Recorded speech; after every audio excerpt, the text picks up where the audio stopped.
Slate one, take one, only slate. Wow. It's a hangover cure. You haven't seen anything? I've seen nothing. Okay, Wait, sorry. cup of tea before we go. Yeah, go. I mean, have quick sip. And feel free to have your drink whilst Okay. we're chatting. It's not. It doesn't have to be. Oh, okay. It's really informal. Awesome. So as relaxed as you want it to be is good for us. Okay, great. Okay. Thanks for the blue chair. What was your first Shakespeare experience? My first Shakespeare experience remember? was going to the RSC while the RSC had a resident performing space at the Barbican when I was 13. So that must be 1993. And it was a production of A Midsummer Night's Dream, directed by Adrian Noble, starring Alex Jennings as Oberon. And I can't remember who was playing Bottom. And Finbar Lynch as Puck. And he had enormous, yellow, billowing MC Hammer trousers. And they had, it was an amazingly colourful production. And it was sort of, I suppose it's become a designer staple now in our contemporary life, but there were metal link chains, tens of 20s, 30, 40 metal link chains suspended from the ceiling with light bulbs on them. And that was the Forest of Arden. And it was hilarious. And I remember Alex Jennings really, really strongly in that. And I just thought it was a good time. Did you study it at school? I think at that point I was too young to be studying it, even though I was aware of things like, I've remembered it now, my first Shakespeare experience. It predates the Midsummer Night's Dream. So, my very first Shakespeare experience was learning Double, Double, Toil and Trouble from the Scottish play when I was 10 years old, because I had one of those English teachers who are kind of extinct now, who just believe in learning things by rote when you're young. Get it in the bones, even if you don't understand it, and you'll never forget it. And he was one of those English teachers who we did things that were way, way above our understanding or curiosity or ken. We read M.R. James' ghost stories. We read the whole of the Scottish play. We read parts of King Lear. We were 10 years old. We had no idea what we were reading, but he was so enthusiastic about it that it kind of went. I must have in some way seeped into my bones. And I remember all of us. The witches in Macbeth are very easy to access. It was Halloween. And it's you're cooking up a spell. I guess that was my first experience. I remember loving it. Did you know you wanted to be an actor then? You probably didn't know you wanted to be an actor then. No. But do you think you got a lot out of it because you were naturally leaning towards stories and storytelling? What I'm saying is, how did the other kids find it? Do you know? Was it something that you all kind of really got a lot out of, or? I know in that moment in our English class, this English teacher, he was called Michael Cowan, and he's long dead. He was one of those people who just infused children with enthusiasm about anything. He was amazing. We would just learn poetry. There was no syllabus. He completely ignored the syllabus, and he'd just come in the morning and hand out poetry, and we'd all read it. And it might be Murder in the Cathedral, it might be The Jackdaw of Reims, it might be The Big Rock Candy Mountains. And his enthusiasm for stories, for literature there wasn't a student in the class who wasn't excited about it. I remember one summer's afternoon, he marched in, said, "Right, everyone get up, we're leaving, we're going home." And we all went back to his house and lay on the floor and watched the original black and white film of The Lord of the Flies. Just because in the morning he felt like we needed to see it. And it wasn't just because, I'm now an actor and I'm fairly certain that no one else in that class has become an actor. But they were all bright people and they were all curious people. And really, at that age, when I was about 10 years old, like any child, I loved stories. I loved films. I loved Indiana Jones. I loved Back to the Future. I loved Star Wars. I loved reading The Hobbit and The Lord of the Rings. I loved any story that was good. I'm trying to think of the other the book. I loved the book called The Power of One, which is about by Bryce Courtney, about a young South African who becomes a boxer, and it was a really intense kind of coming of age drama. But in terms of Shakespeare and the idea of becoming an actor, entering my conscious future was a lot later. Probably when I was in my mid-teens, when I was beginning to act at school a lot, and I've been in a musical. I was in a Gilbert and Sullivan musical. I'd been in devised stuff. I was in a adaptation of A Passage to India. And I would say it was when I was 16 that I really started to understand that the Shakespeare and the performance of Shakespeare was so entirely compelling. And it happened first as an audience member. And I remember there's one production which I will never forget, and it was Sam Mendes' production of Othello at the National Theatre in 1997 or 98, with David Harewood as Othello, Simon Russell Beale as Iago, and Claire Skinner as Desdemona. And it started off in the Cottesloe and then moved to the Littleton, and to my mind that production is unforgettable. I saw it 3 times. I understood it more deeply than anything I'd ever seen. I understood the way it was being spoken. It was as exciting as a film for me. And I think when you're a teenager, all teenagers love movies. We love to go into the movies. We love good stories. We love heroes. We love villains. And suddenly, theatre and Shakespeare was as exciting and as muscular and suspenseful and dramatic, and had me on the edge of my seat as much as any movie I'd ever seen. There's another moment I should talk about, which is when, I'm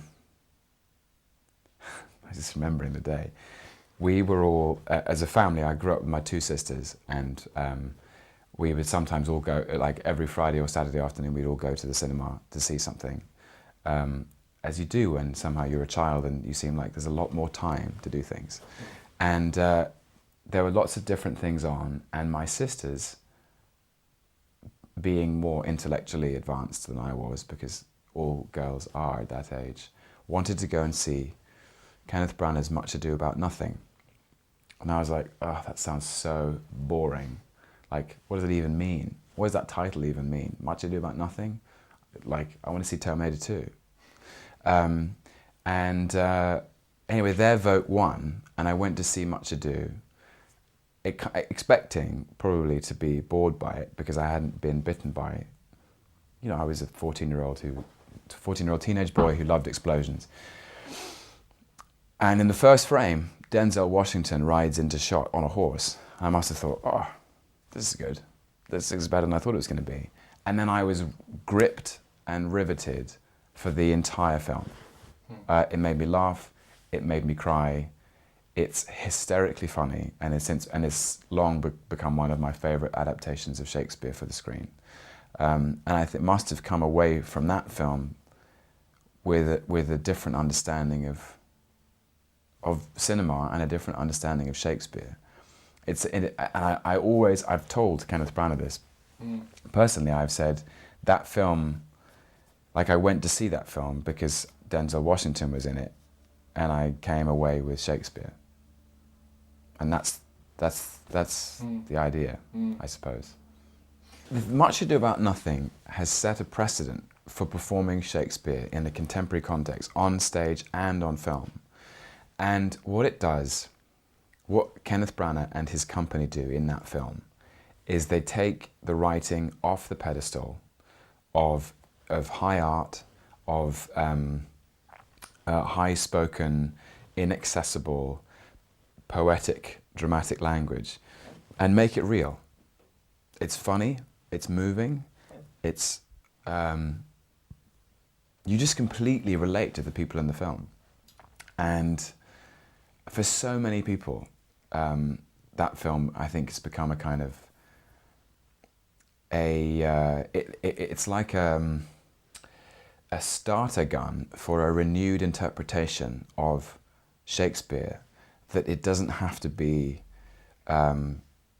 dry or stiff or arch or dusty, that Shakespeare's language is basically the most eloquent, compassionate understanding of human beings, and you should just speak it how you speak it. He just understands people, and there's no right or wrong way to say it. And because in that film the actors speak it so cleanly and so clearly and with such a contemporary inflection and cadence, it sounds like normal speech, but they just sound like very articulate people.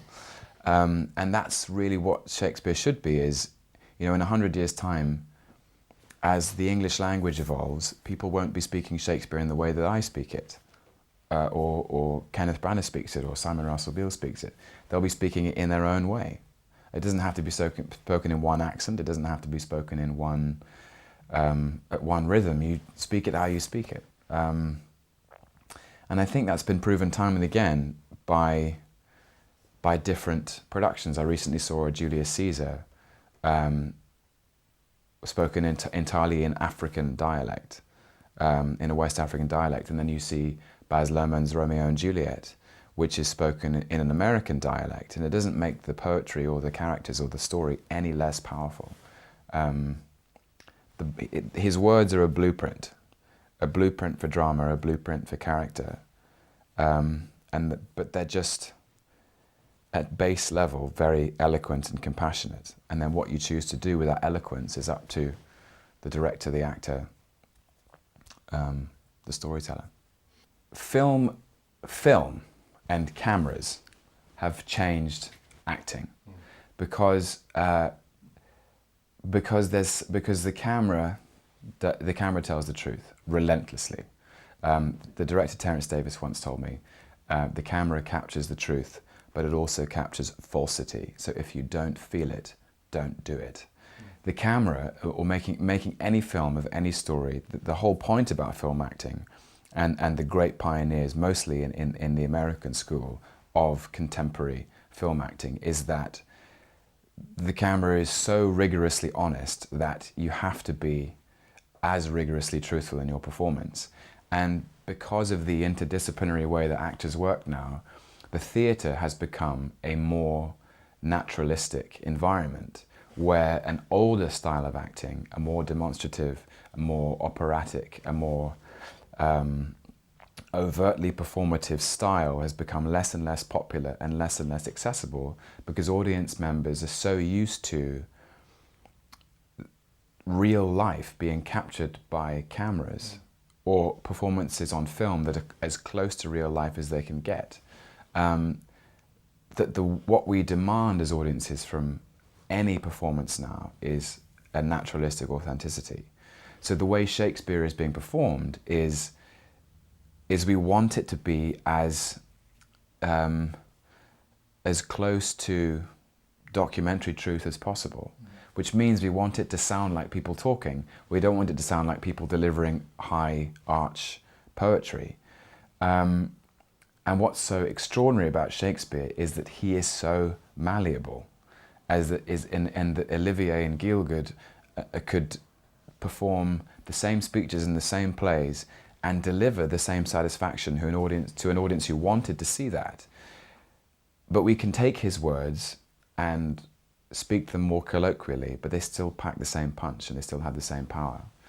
But we're certainly seeing, we're in a time where, because of the change in the style of performance and a collective rigor about naturalistic authenticity, we are seeing, without question, the most grounded, naturalistic sort of documentarian performances of Shakespeare that we've ever seen, without question.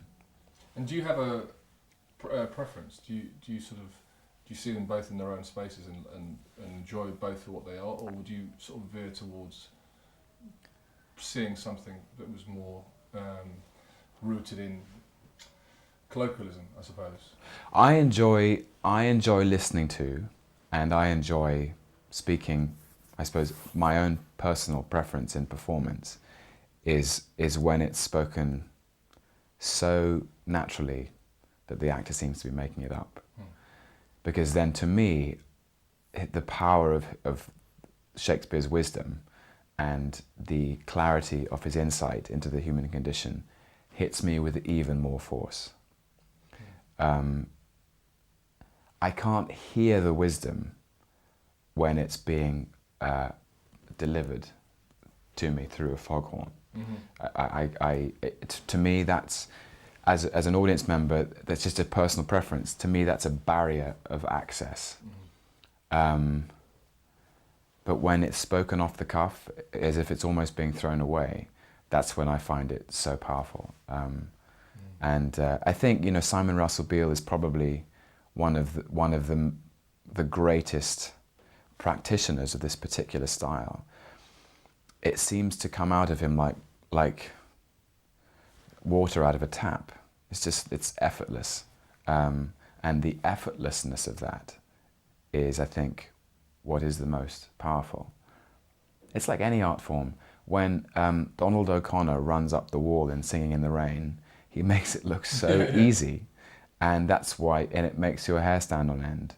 And similarly, when an actor is so deft and so subtle and so restrained in delivering Shakespeare's words that they allow them simply to speak for themselves. I'm trying to think of the greatest people at this. Mark Rylance, Kenneth Branagh, Simon Russell Beale, Vanessa Redgrave, Paul Scofield in his day. The ability to back away from, as an actor, to back away from the words and let the words stand for themselves is really where the craft comes in for us, I think. Did you get a chance to see Richard III with Mark? I didn't. No. Unfortunately. No. What was I doing? I think it's still on, actually. Detroit. Is it? It's still on, yeah. I think it's on until the end of February. But we saw it at the Globe in the summer, didn't we? Yeah. And he is just astonishing. Yeah. The performance of Othello Yeah. that you saw, Yeah. and also the Midsummer Night's Dream, that you remember observing and being really moved by. How's your relationship changed to the plays or the writer now that you've done so much of it? How's it changed? Because obviously you must have you've done a varied amount on stage of lots of different kinds of plays, and on screen lots of different kinds of those plays. So how's your relationship changed to Shakespeare? Well, this is really interesting. Is that I think the reason Shakespeare is one of the greatest artists who ever lived is that he speaks to every man and every woman at every age in every time. So as a teenager, I watched Midsummer Night's Dream and thought Bottom and the Rude Mechanicals and Puck were hilarious and the most fun, and they were the most appealing. Puck was this mischievous spirit making magic happen, and that appeals to any child's playful sensibility. But I'm now 32 years old, and I suppose what's so amazing about his writing is that the more you go back to it, the more you discover in it, because you've experienced more in your own life and you realize the depth of his experience. It was interesting working with Richard Eyre, because when we made Henry IV on film for the BBC, he said he'd directed it once before when he was in his 20s. And this is him in his 60s. And he said when he first directed it, he thought both Henry IV Part 1 and Henry IV Part 2 were plays about Prince Hal. It was about this young guy who had his future before him and shrugging off the authority of his father, who throwing caution to the wind and abdicating his responsibility as the Prince of Wales, and he was having a good time, and why shouldn't he? And he thought Prince Hal was at the centre of these two plays. It was literally a play about a young man growing up. And then suddenly coming back to it and directing it in his 60s, he didn't see that at all. He saw the plays as about old men, Henry IV, tired, careworn, fraught, worried about passing his kingdom on to his wayward son, and Falstaff, also tired, also lonely, also staring into the abyss of the end of his life with no real achievement and no real companionship and no real love. And his Richard Eyre's empathy and compassion as an artist was invested in these two old men, because that's where Richard is in his life. Richard's someone who's been a leader for many, many, many years, and he understands what it's like, I'm sure, when people underneath him aren't pulling their own weight, which is exactly what's happening to Henry IV. Prince Hal is not pulling his weight. And so, of course, Richard's empathy was with the older king. And I think that's what's so genius about Shakespeare, is that as we all grow up and we grow old, as audience members, as actors, as writers, as anyone, you see different things in it. Because somehow the depth and the breadth of Shakespeare's experience was as wide and as deep as is possible. The breadth of his understanding about human beings at every level. He understands fathers, he understands sons, he understands soldiers, he understands lovers, and mothers, and drunkards, and cowards, and heroes, and warriors, and poets, and philosophers. He somehow has this pan-compassionate understanding of human nature, which is, I think, what I keep being excited by, is as I grow up, I see mirrored in his writing new parts of myself, which I've only just discovered. You're in an interesting place, because you get to perform Shakespeare on screen and on stage. So practically, how do you reconcile the technical aspects of the verse, the language, for cameras? Like, what's that like? And also involved in playing in repetition as well, because with camera you have to act many more times with... I mean, you're talking about the what we expect now from acting and what we want from Shakespeare, but how do you actually practically do that when you're standing on set having to say this language, but also in a way which is accessible and palatable to an audience? Yeah. I suppose I'm lucky in that I've had a lot, before I did Shakespeare on a film, I'd had a degree of experience on film in other things where the words were less poetically constructed, where the dialogue was more naturalistic, the behaviour was more obviously authentic. But all I understand about acting for camera is it's really, what you're doing has to just simply be real. And you know, you can't fake it. And any actor is striving for a kind of seamless authenticity. And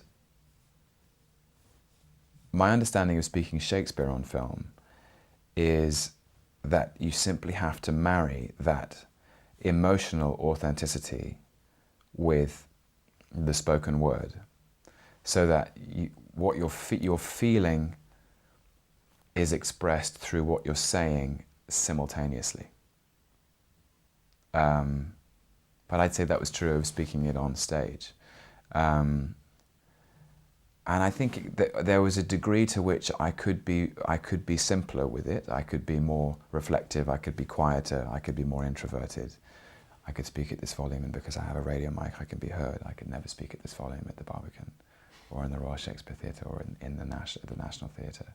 I could never say, every subject's duty is the king's, and every subject's soul is his own, which is a deeply wise and philosophical and reflective statement, but I could never speak at this volume in the National. I would have to at least project every subject's duty is the king's, and every subject's soul is his own. Do you see what I'm saying? So it would be... and for me... so do you... Sorry. Yeah. So do you find... this is a very actory question, but do you find in that context, because of the repetition, because of potentially having to do a second take or a third take, or technically there's other things to achieve in that, that you very much end up relying on yourself? Because I remember Michael Caine famously says, years ago, that he wasn't sure if he was always going to get what he needed from the other actors he was acting with. Yeah. So he had to find the truth in what he expected to be given by the other actor. And that's interesting. The truth in his own delivery was the thing which he then always strove. Yeah, strove. Oh, good, okay. Yeah. I just made that one up. Always strove Striven. Always striven to achieve after that. So, because that must be the single most difficult thing. I mean, to consistently hear the same thing, and because Shakespeare can become such a melee of words, it can change so quickly. Yeah. From another actor's delivery, in a sense. I don't know. It's so hard because it really is in the magic of what happens in the space between you. Yeah. I remember talking with both Thea Sharrock and Richard Eyre, and in fact Jeremy Irons and Simon Russell Beale, and the other actors I was working with. Is, most of the extraordinary moments in all of our minds about film performance happen in wordless moments. Real shattering kind of lightning bolt pieces of performance often happen between the words. That's sort of the magic of film, is that it's a visual medium. Somebody once, a film director I can't remember who, said the camera can see your thoughts, and that's really what acting for camera is about. Is allowing a thought to exist behind your eyes, which is the most interesting thing to see. And it's not necessarily what you're saying. However, there is very little subtext in Shakespeare, so what you're saying is in fact what you're thinking. So it's marrying thought, word, and deed at the same time. But to my mind, it was simply the execution of speaking Shakespeare on film was about allowing the words to do the work for me, but also to keep up with them, so that it wasn't. It's almost like driving a car that has an ability to go on autopilot. Like you can't let the words get away from you. You have to be driving it. You have to be inside it, and make sure that that the actor, myself, and the words are turning left at the same time, and then turning right, and then going a bit quicker, and then putting the brakes on, and then turning the heat up, and then turning the heat down. These are all such... It's always impossible to talk about acting in these terms, exactly. but the way that Shakespeare is written, the iambic pentameter, which is the beat of the drum to which the verse is marching. It has a structure which you cannot abandon. You have to march to that beat. You can, however, riff on it or almost jazz with it, and you can play against it, but you have to play with it. And it's one of those. That's really what I'm saying is.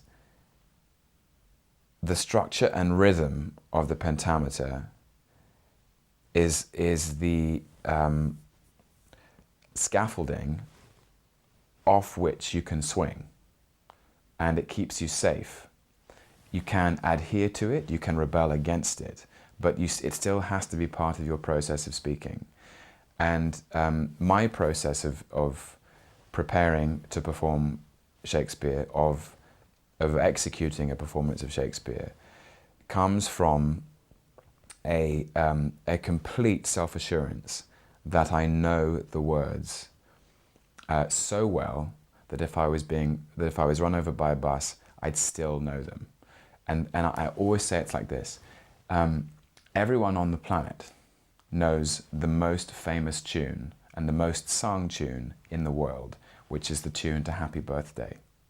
If I asked you, either of you, to sing Happy Birthday in the style of Beethoven, in the style of Beyonce, in the style of the Beatles, or Bach, or just to do a big, jazz riff, you'd all know how to play with the tune because you know the tune so well.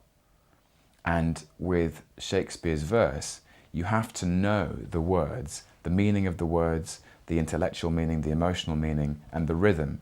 You have to know meaning, rhythm, content, truth so well that it comes out of you in a way that it just it's all part of some spontaneous magic in a way, if that makes any sense. It makes a lot of sense.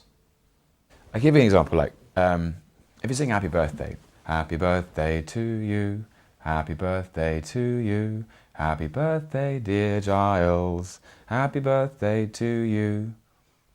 I could now jazz that up and go, ba-dum, ba-dum, bum, bum, happy birthday to you, happy birthday to you, happy birthday dear Giles, happy birthday to you. Or I could go for a big operatic version, I could go, happy birthday to you, boom. I could go on forever. There are different ways I could sing that song. If I take a piece of text, it's a similar thing. I could say, let's pick a piece of text.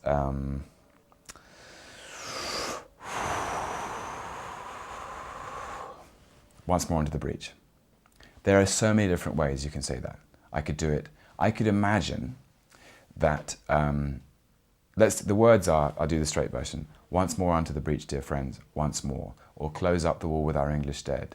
In peace, there's nothing so becomes a man as modest stillness and humility. But when the blast of war blows in our ears, then imitate the action of the tiger.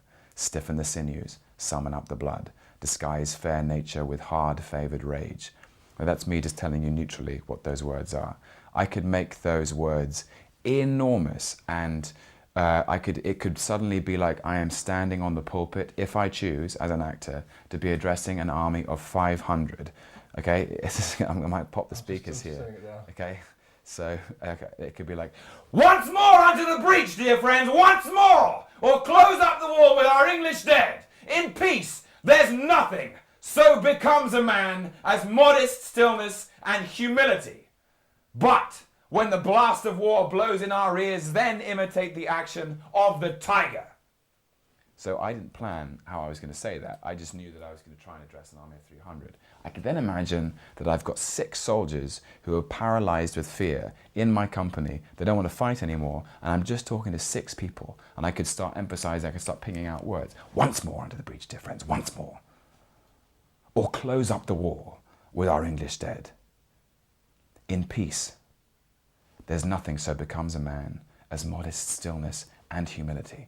But when the blast of war blows in our ears, then imitate the action of the tiger. Stiffen the sinews, summon up the blood, disguise fair nature with hard-favoured rage.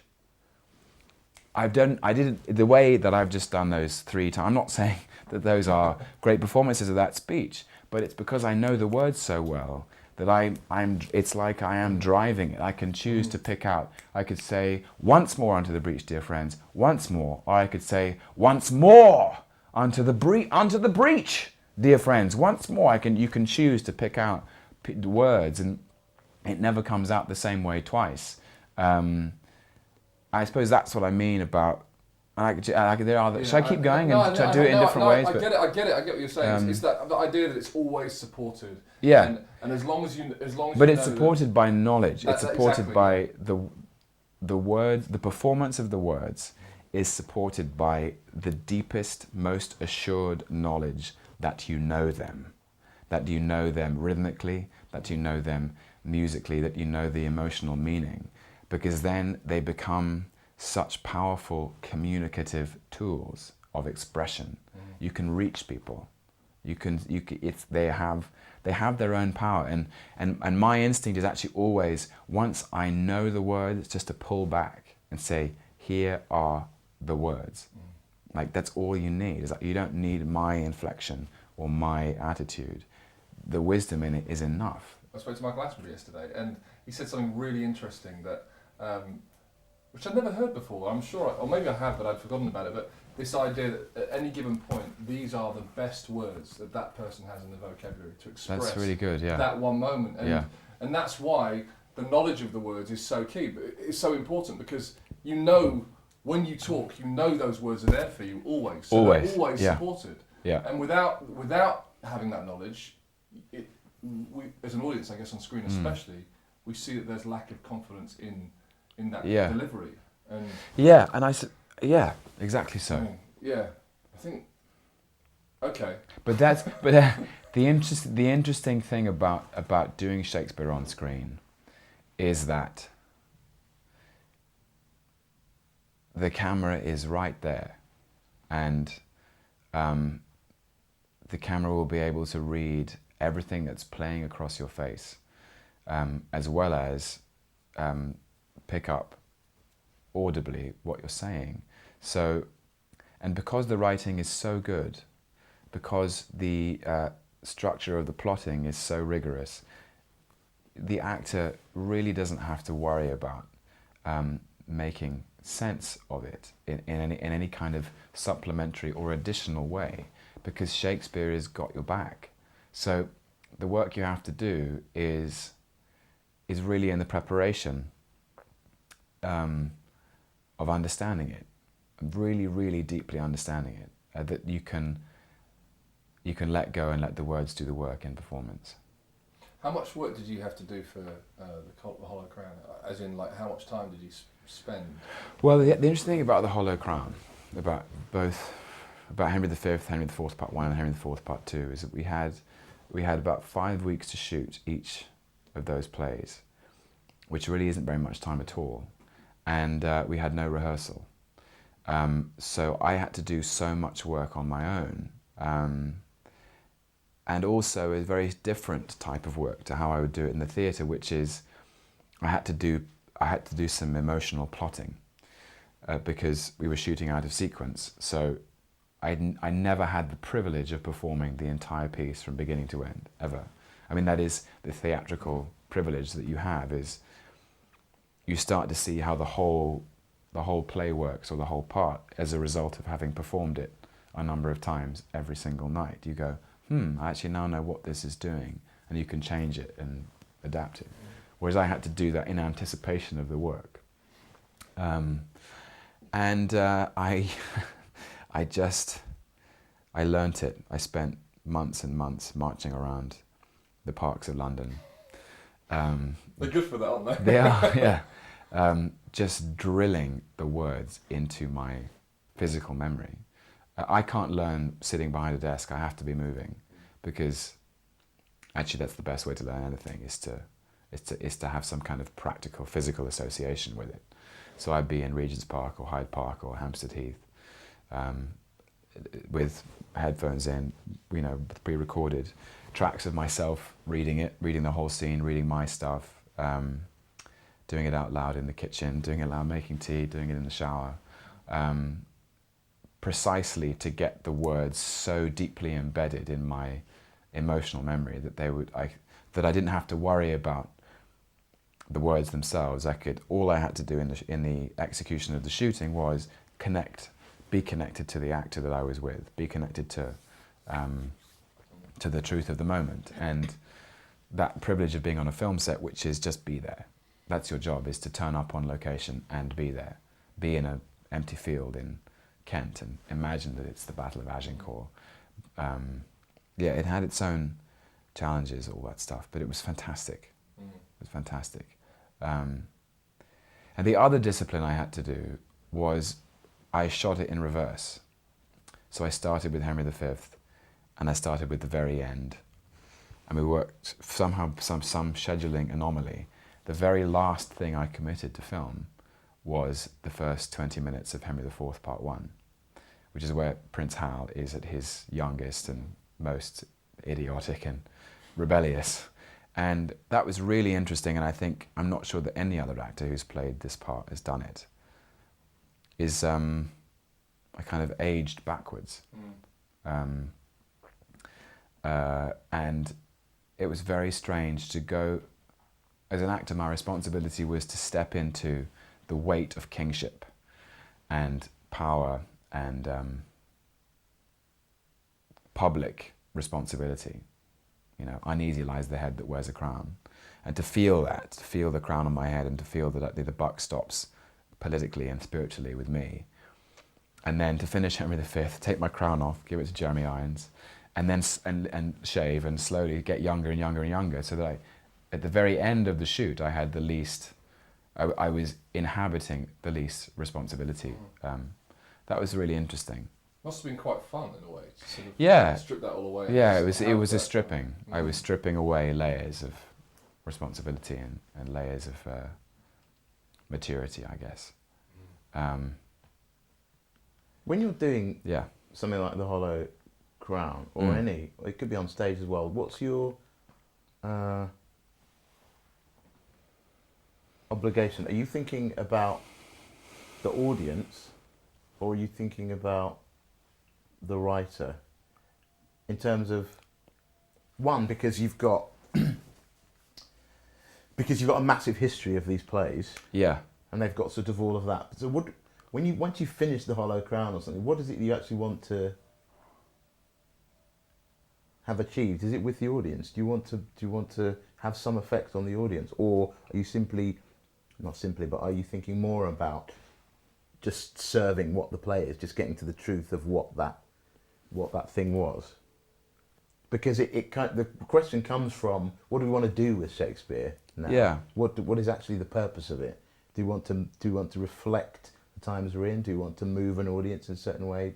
What is it that actually want to do with these plays? I think what I want to do with these plays is to remind audiences of the breadth of his wisdom, and to package it in such a way that that's accessible to people, that it doesn't seem to be somehow at a distant reach. Because when I'm performing Shakespeare, as an actor, I'm hand on heart at my happiest, because as I'm involved in a Shakespeare project, every day I'm literally inhabiting his intelligence and his wisdom, and it makes your life better. I find it makes my daily life better when I'm involved in a Shakespearean production, because it's as if it's like all the problems. You realise that human beings have all had the same problems forever. They've always been jealous or proud or in love or unrequited or weak or worried, or you realise that this is the human condition, and because you're closer to a wiser and more compassionate spirit and a more articulate one, which is Shakespeare himself, whoever he was, that makes me happier, and I simply want to share that experience with other people. So I want to say, we have this gift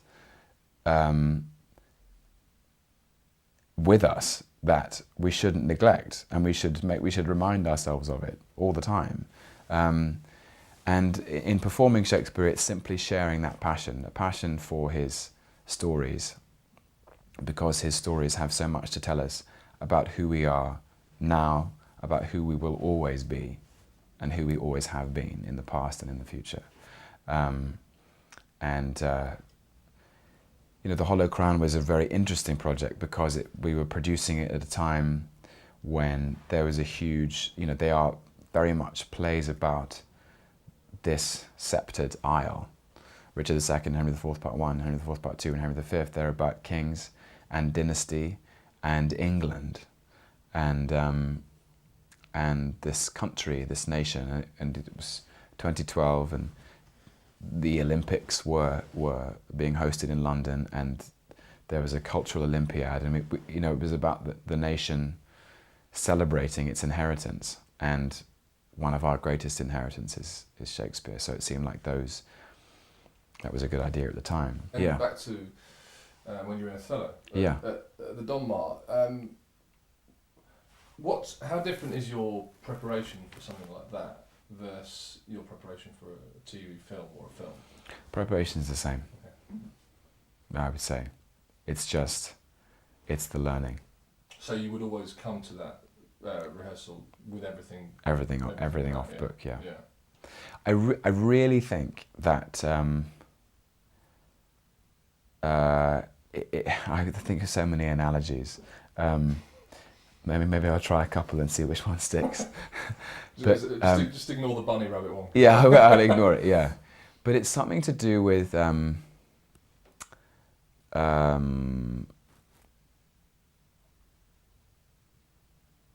what's the best analogy here? There's a couple.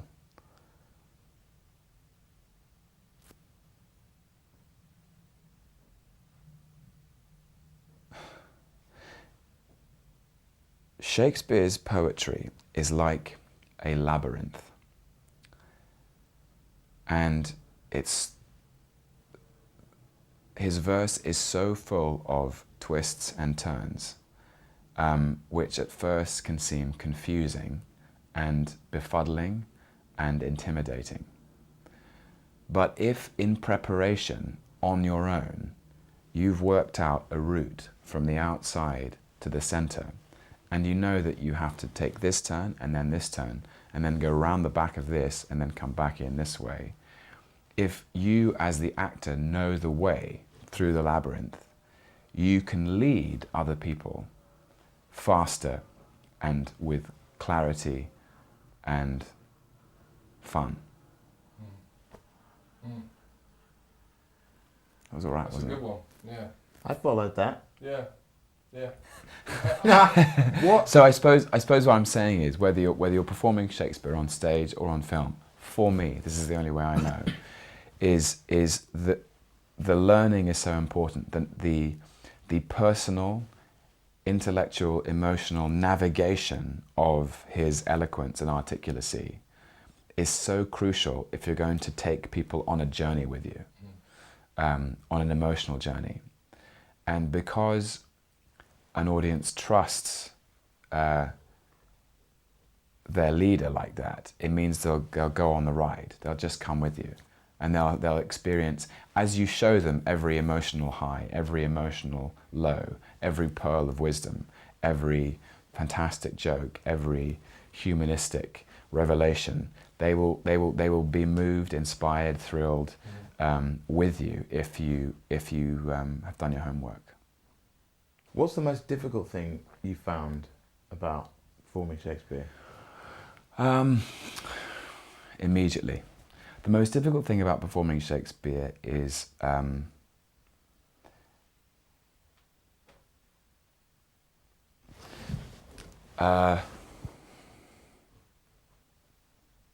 most difficult thing about performing Shakespeare is matching expectations.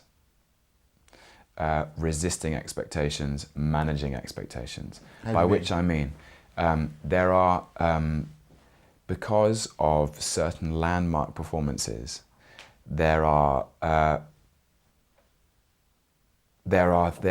become kind of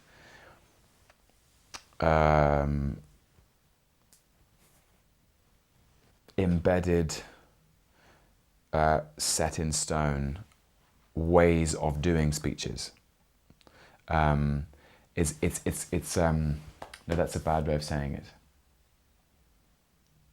The most difficult thing about performing Shakespeare is performing the most famous speeches.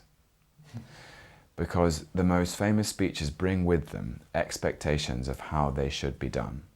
Because audiences have seen them done by so many times and by so many brilliant actors in so many different and definitive performances. So standing up and saying to be or not to be, or standing up and saying it is the cause, my soul, or blow winds and crack your cheeks, or once more into the breach, dear friends, once more, or the Crispin's Day speech, for example.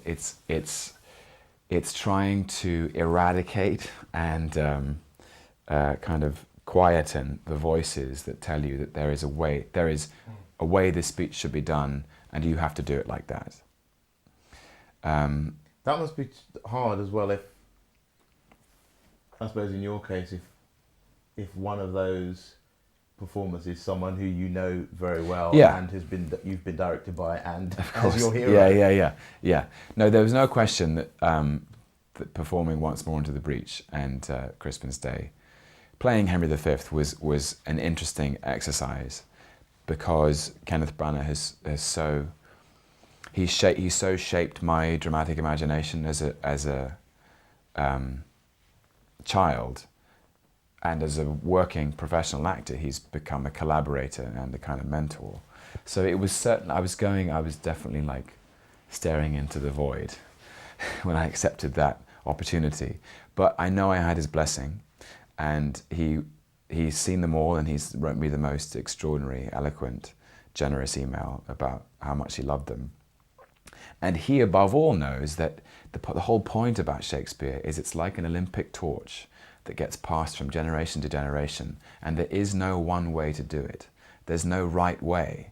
Every collection of molecules that is one actor will inhabit and infuse the poetry and the wisdom with their own experience of the world.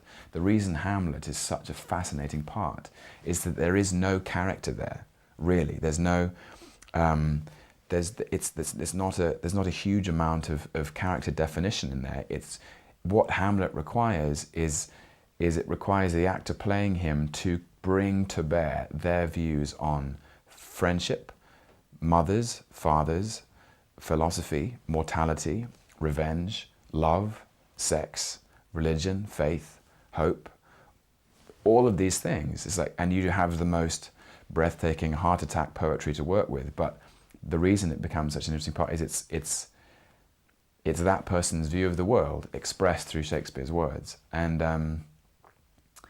you know, the hardest thing about playing Henry V was understanding that there had been two cinematic, definitive Henry V's before mine.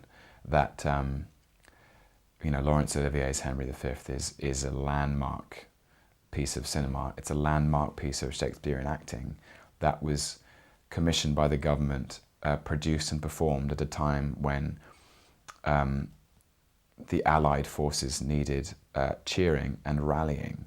So a lot of the more unsavory aspects of warfare were cut out.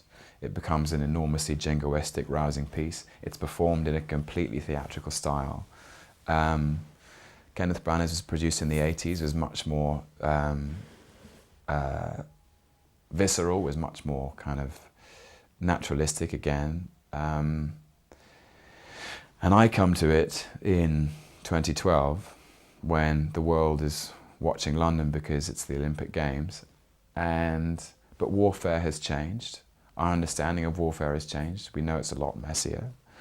We're used to seeing, our concept of war photography has changed because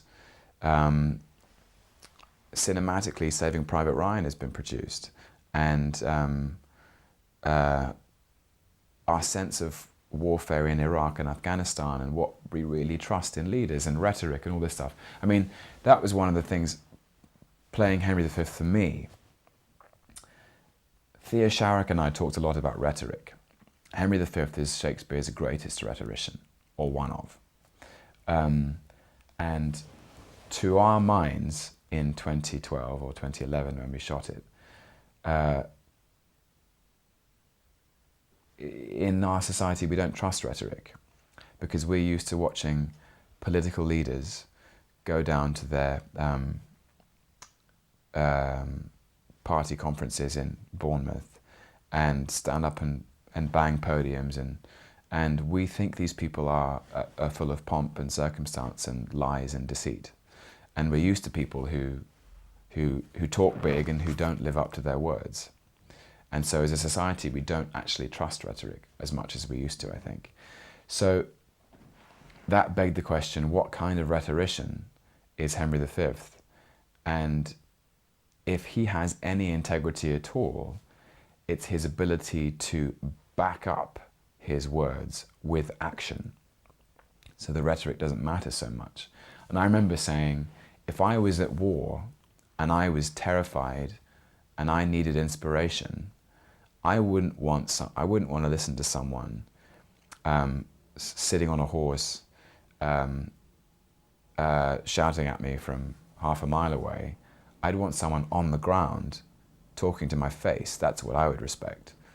So my motto to myself and to Thea, we had a kind of like daily motto, was get off the horse. Like, anyone who truly believes in his status doesn't need to elevate himself above everybody else. So it was always about getting off the high place and being on the ground with my foot soldiers, which completely changed the way I did those speeches, because they became intimate. They became pieces of intimate rhetoric as opposed to pieces of grandstanding, operatic rhetoric. And that really changed it. So that, in a way, that was a key for me, where just thinking about the times we live in, thinking about our attitude to war and leadership, because Henry V is an exploration of warfare through the eyes of one man as he experiences it. And having those conversations immediately banished the ghosts of Olivier and Branagh, because I was playing the role as I interpreted it. And then, of course, when you finished it and it comes out, people start comparing you, and I knew that was going to happen. So I just say, well, you know, take your pick, whichever one you prefer. If you don't prefer mine, that's really fine. Yeah. And that happens all the time, you know. But it was interesting, specifically with Henry V, because there are two huge, definitive cinematic performances of that role.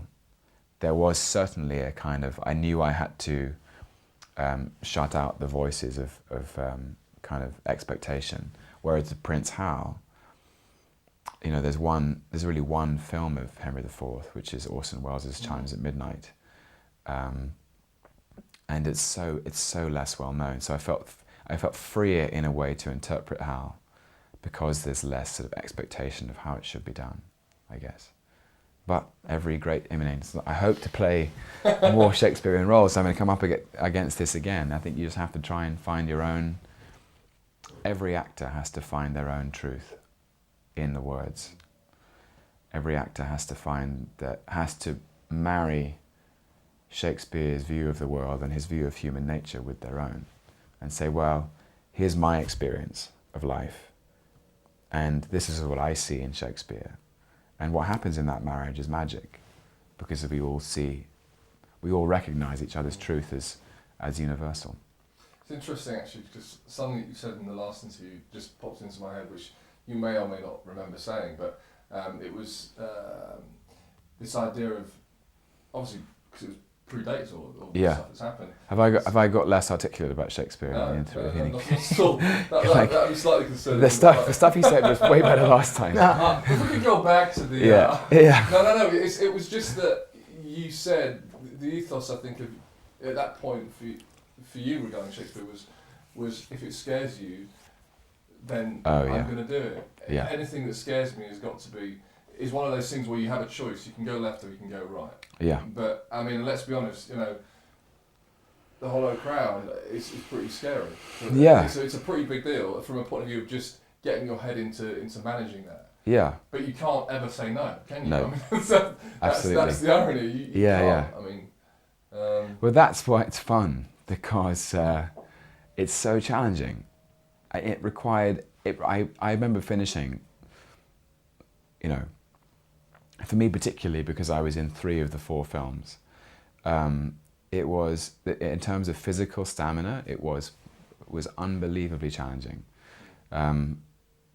Because we were outside in the snow, in the cold in January, and with not very much money, not very much time, and I remember finishing it and being completely on my knees, but feeling so fulfilled because I'd attempted something unbelievably challenging, but so rewarding. As I said, because I get to inhabit the shape of this man, this character, who's been written by the greatest dramatist in the course of human thought. And it changes you. I've spoken to people about playing the big parts in Shakespeare, and I remember talking to Ben Whishaw, who you may have spoken to. And when you play these huge, iconic characters, it's like, it changes you forever. It like changes your chemistry, I feel. Changes, it's an experience. If you go and visit a foreign country, if you live in England and you go to India for 3 months, that experience in India changes your view of the world forever. And when you play a Shakespearean role like Prince Hal or Henry V, that's like traveling to a foreign country, and it changes you forever because you've played it. You've had to confront the possibility of those feelings within you, that actually you are born with the capacity to feel the same emotions and to perform the same actions. So it's kind of like, I just feel that's what makes me feel so lucky, is that it's a privilege to grow. And I say this, I hope, with the most like humility that I can muster, because it's really not about me. It's like I get to experience this the possibility of this character within myself. And do you find that having all these experiences tied into Shakespeare helps in your other roles? Because obviously, you know, to go from that to playing Loki, or is it Loki? Yeah, Loki. Loki is Loki. You have to find the truth in everything, don't you? Yeah. And having sort of really explored all of those incredible characters in Shakespeare's work, it must really inform everything you do. So yeah, do you find it helps? Absolutely. Shakespeare has become my my first resource. It's become a touchstone for grounding other characters I've played in some kind of like compassionate truth. When I was first cast as Loki in the Marvel films of Thor and Avengers and the successive sequels, Loki was it seemed to me a very Shakespearean character, if you boiled him down to his barest elements. That he was a prince in a royal family, a second son, overlooked, underloved, jealous, proud, vain. He's Edmund, basically. He's Edmund. He's a mixture of Edmund in King Lear and a little bit of Iago, because he's a master manipulator and a strategist, and also Cassius in Julius Caesar. And, you know, Kenneth Branagh and I talked about Loki having Cassius's lean and hungry look. So it's sort of, he becomes, not a crutch, but Shakespeare becomes an extraordinary kind of oak tree of support, where every other character that comes up that I ever play, I'm going to be able to find his sort of his basis in some Shakespearean character. Every hero, every villain, every politician, every warrior, every soldier, every poet, you can find that equivalent of those characters in Shakespeare's work, because Shakespeare understood humanity with such a broad reach. You really feel that with Loki. Actually, you feel his tragedy, and you can see it spiraling out of control, but you know that it's an inevitable part of his character. That it just, and you don't always see that, I think, in those sort of superhero Thanks, or super Yeah. Super villain, I suppose. Super villain, yeah. But he's I don't really know. He's an anti. The thing is, I don't really know how I play that role. I don't know how I do it. I mean, I don't know how I really do anything. Exactly. Like trying to explain it to you, but yeah. I sort of, it's, I don't know, it's some kind of like, Shakespeare has given me Shakespeare's given me certainly, I feel like I've inherited a rigor about breaking down the psychology of every character I play, because Shakespeare's psychological acuity as a writer is so sharp that as an actor you have to keep up. What's acuity? I was just about to ask that, yeah. Acuity is sharpness, basically. Acuteness, essentially, but Edge. around about character. Yeah, it's kind of like it's a sharpness of perspective. I see, okay. It has a point. It's forensic. Right. He's like a kind of, he's absolutely forensic about human nature. He doesn't miss a single beat. And the actor, any actor playing any role from any of his works, one of the demands is to keep up. One of the demands is to make sure that you understand psychology as well as he does. That's one of the challenges. It's intellectually exhausting. You know, why does Iago hate Othello so much? What is it? Is it jealousy? Is it somehow, is it repressed desire? Is it racism? Is it prejudice? Is it, no, but you have to, as an actor, you have to find a reason why, and try and dig around like an archaeologist or an anthropologist in the words. I've always thought that, actually. I say to people in my life who aren't in the business that we're in, that they're not in the business of theatre or film or acting or art particularly, I say that being an actor is a bit like being a three-dimensional anthropologist, in that it's our job to dig around in the remains of what people have left behind and then bring them to life. I can't remember who said it, but it was somebody amazing, like Spencer, that literature holds the mirror up to nature, and that's our job, is to keep up with. It's Shakespeare. It's Hamlet. Yep. That's Hamlet. Is it? Yeah. Is it? Yeah. Hold the mirror up to nature. It's Hamlet. Yeah. When he's talking to the players. Oh yeah, speak the speech, no, trippingly on the tongue. Yeah. Yeah. Don't Yeah. store the air. Those are the best acting notes there are, by the way. Yeah. Yeah. I should have learnt it, but it's like, don't speak too loudly, don't speak too quietly.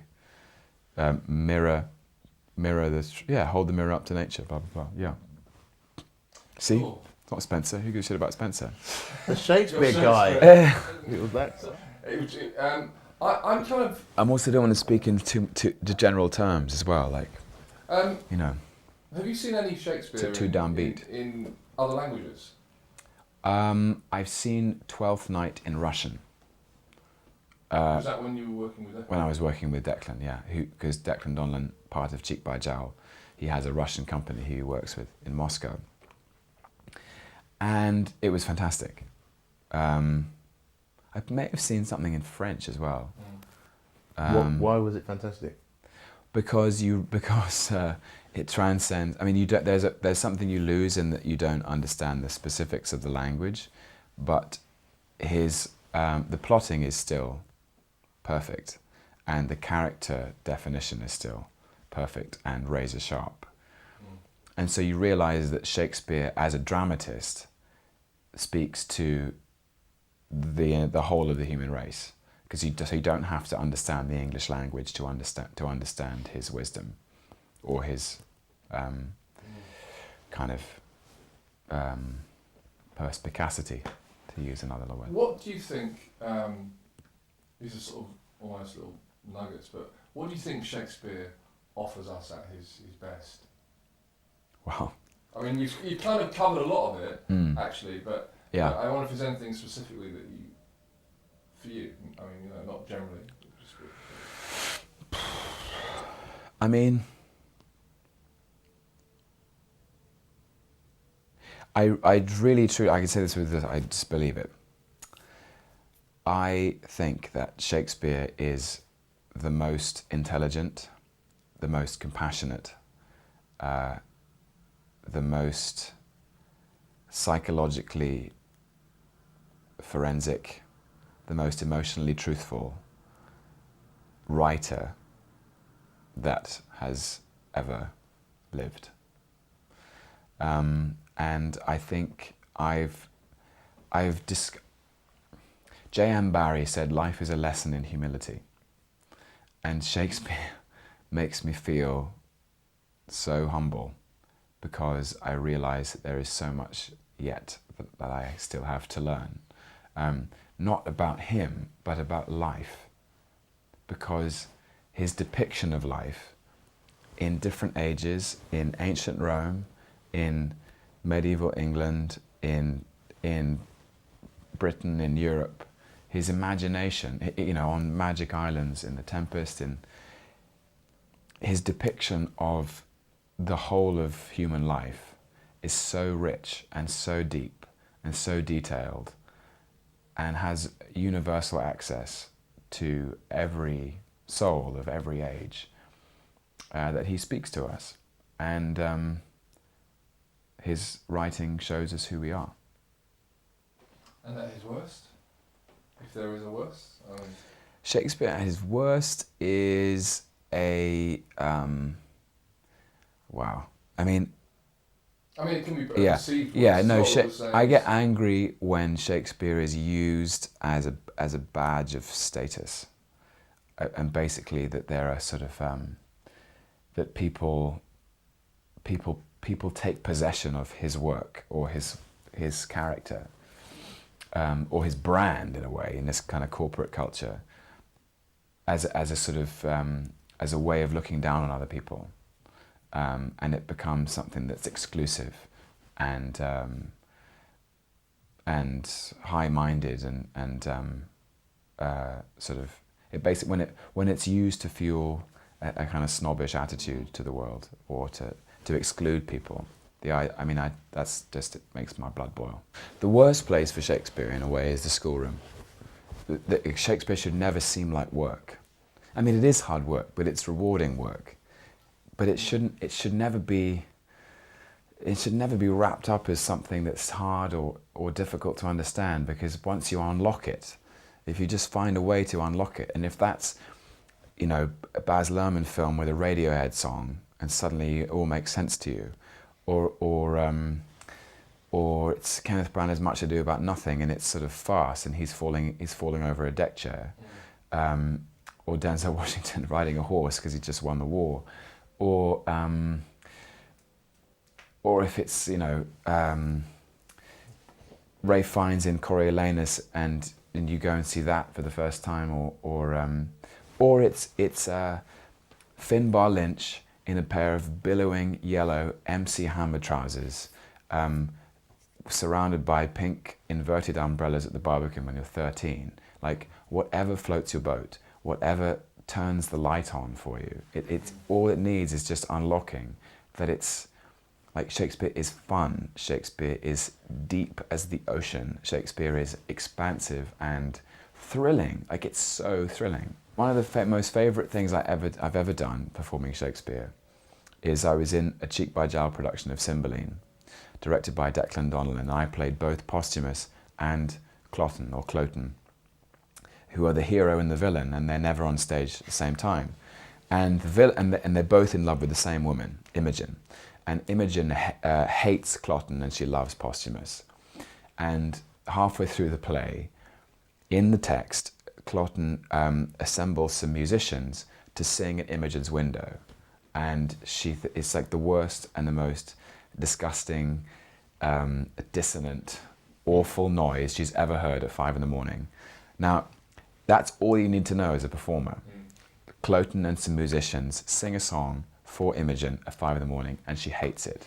What you then choose to do with that information is up to you. So in our production, I don't know where it came from, we decided that Cloten, my Cloten, had always wanted to be in a boy band, and that he and some of his mates would write a kind of power ballad to sing at her window, and it's the most fun I've ever had, because it was sort of it was like the comedy of awfulness. It was, I mean, the fun I had in constructing the routine was, how can I make this as cheesy as it can possibly be, and also kind of and funny, and uncomfortable, but uncomfortable in an amusing way, because Cloten is a comedic character, and coming up with that, you know, writing the tune with the music director and coming up with dance moves, and realizing that here is a Shakespearean villain in one of Shakespeare's last works, and we're doing a boy band number, and we took it around the world to countries that didn't speak English, and we went to Paris and Moscow and New York and Reykjavik. Were you ever in Spain? And Madrid, yeah. And what was interesting was the audiences responded differently. In Paris, they absolutely loved it. And there was something about this dance number that released it from being a stuffy piece of dry English drama. They were like, oh, we understand this. This is tacky and awful, and it's supposed to be. And yet it's in the middle of a Shakespeare production. How wonderful. And then they were with us for the ride, for the love story, for the story of star-crossed lovers trying to get back together. At the Brooklyn Academy of Music in New York, somebody said I was like James Brown, which is, by the way, absurd. But nevertheless, that's what they saw in the show, and that's what they enjoyed in it. And I thought, well, here we are, an English company with Shakespeare, and they think it's like James Brown. And it's speaking to them 400 years later. We went to Moscow, and they completely didn't understand the boy band reference at all, but they loved the star-crossed lovers aspect. In Madrid, they literally fell over themselves to get tickets. In a way, I'm sorry to say that the least exciting place we performed was in London, because probably, you know, we were performing to audiences who had an expectation of Cymbeline. And maybe they wanted it to be another way. We had some great nights, but it was usually with younger audiences where we really found they were the most fun, because the younger audiences didn't have a preconceived idea of how it should be. You know, they'd never seen Mark Rylance doing Posthumous or Cloten. Thomas Hiddleston. The best Shakespeare I've ever seen. Best Shakespeare. Simon Russell Beale playing Iago.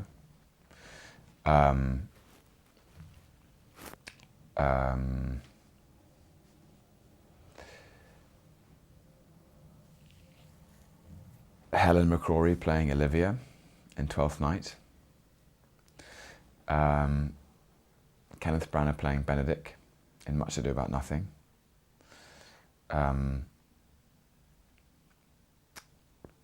Paul Scofield playing King Lear in Peter Brook's film is absolutely heartbreaking.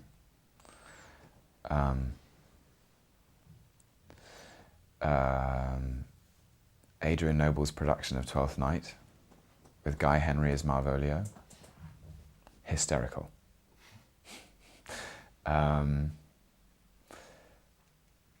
Alex Jennings as Oberon,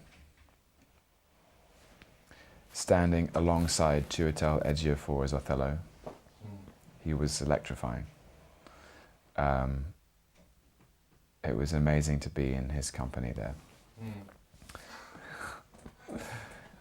Baz Luhrmann's Romeo and Juliet.